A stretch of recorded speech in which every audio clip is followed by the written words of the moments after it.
Welcome back to part 2 of the Garden Report. This segment is brought to you by Blue Apron. Get 3 free meals and free shipping on Blue Apron as someone walks through our shot right now with a really loud thing.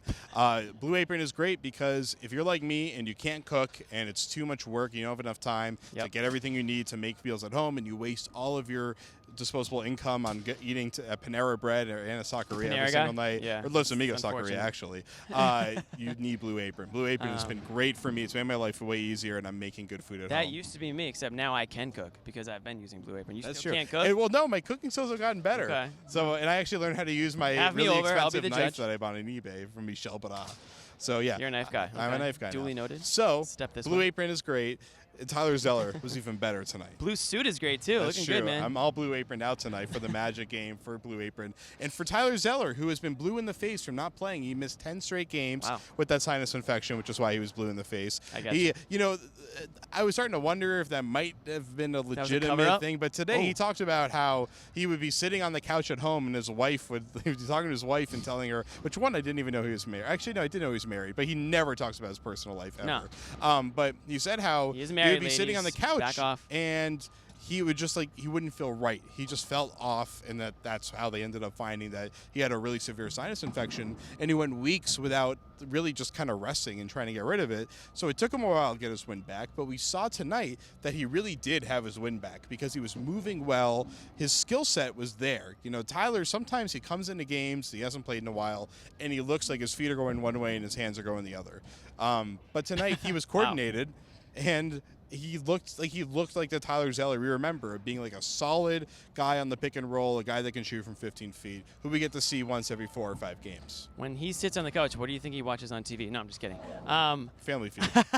Well, that was an easy one. That was a layup. It was good to see Tyler Zeller sort of shake off all the cobwebs and, you know, look like he has been playing for a while, because it's tough when you're sitting for that many games to just get right back in the swing of things. And I thought tonight he really just, you know, subbed into the game, and he looked like a guy who had been playing.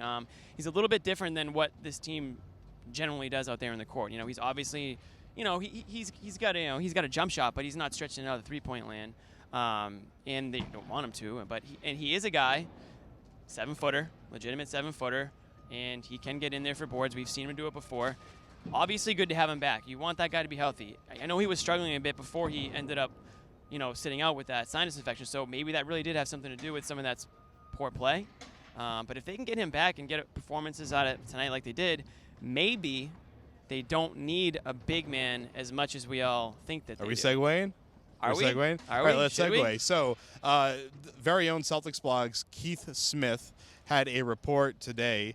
So Larry Sanders posted on Instagram that he was in Boston. There was a rumor he might be doing workouts in the NBA because he said, hey, I'm coming back. So that's a good rumor. And Keith was the guy that confirmed it from a source that he was working out with the Celtics. It's an early exploratory workout, really just to see what the heck he looks like, because the last time we saw him in action, he was throwing champagne bottles in the club. So they want him to be throwing bottles on the court. Larry Sanders, weed guy, right? That's Boston just passed. Yeah, hey, we don't know why he was here for sure, but apparently Celtics. Could be getting that, bud. Celtics Although you can't related. get anywhere yet anyway. Well, yeah. You got to know somebody. The question is, it's probably going to be a little while, because he probably needs to work out with an actual team consistently with actual player development staff to be ready to go back in there. But let's say they either waive James Young or they find some sort of trade to open up a roster spot. Would you rather bring up Abdel Nader, who's been one of the stars of the D-League this year, fills a need for them very well and looks like he's going to have a really good future with the Celtics, or do you go for kind of like a gamble on a big who could really fill that need that you have for rebounding and for interior defense? I think no question you go for a guy like Sanders. It's low risk. You do one of those deals where it's like a team option for the second year, and they can, if it doesn't work out, you're not paying him much. You're paying them. I think it would be a 10-day contract if they do bring him in.